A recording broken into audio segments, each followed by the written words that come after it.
Have you had any chest pain? No. Janet Walker was brought in this morning. She'd had a heart operation last week, had gone home, but now there was a problem.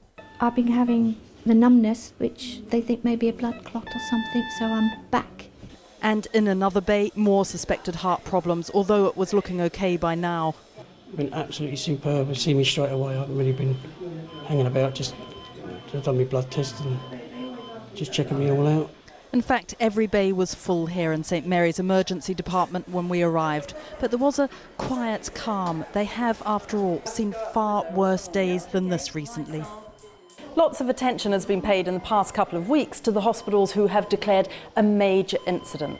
But the fact is, many other hospitals across the country have been under sustained pressure, including here on the Isle of Wight. In fact, what they've said to us is that they have been coping, they are coping, but it would take very little to tip them over the edge into a crisis. And the problem for the hospital is this: water everywhere. Without wanting to state the obvious, this is an island, and moving patients around is not easy. If the A&E starts bursting at the seams, they have to make it work.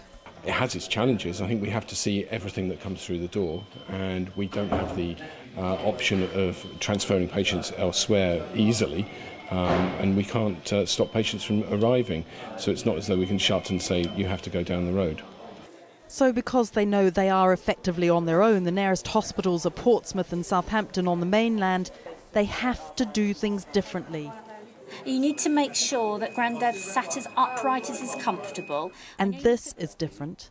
The hub, they call it, a room where 999 sits next to 111, where social services, district nurses, physios and patient transport all work alongside each other, all with the same aim: to take pressure off the hospital where needed and to get the patient to the place they should be. How's it been today? We've had quite a busy morning. It seems to have settled down a bit now, but I expect it will get busy after lunch. Well, what does busy mean? We'll have all our ambulances running around, and we'll be taking calls solidly for the afternoon, I expect.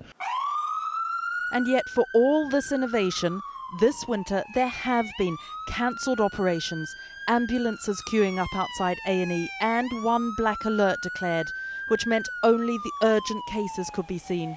This year what's happened is it's just been continuous. We've had the odd day where we felt, oh good, everything's getting better again. And with our history, we'd think, yes, that will continue to improve, but it isn't. Every single day we have to reassess the situation, and today, so I've been speaking to the operations centre this morning, it's not good again today. Yesterday it was slightly better. You know, I've never known it like this. It's so unpredictable. There are, of course, the statistics. A 40 to 45% increase in 111 calls since Christmas. 9% more emergency department admissions compared with the year before. But behind these numbers are the patients and the staff who have to deal with the pressure on a daily basis. A&E departments are used to seeing sick people. We've just seen a larger proportion of the patients that come here even sicker than they normally are. And is it making your staff sick as well? It is. It absolutely is. Some of the challenges that we've had in not being able to open additional beds and additional facilities is that we've not been able to safely staff them, and that's a really difficult judgment call. There has been a lot of soul-searching around the country, and here at St Mary's too, about why this winter has been so bad. There are, quite frankly, as many theories as there have been extra patients.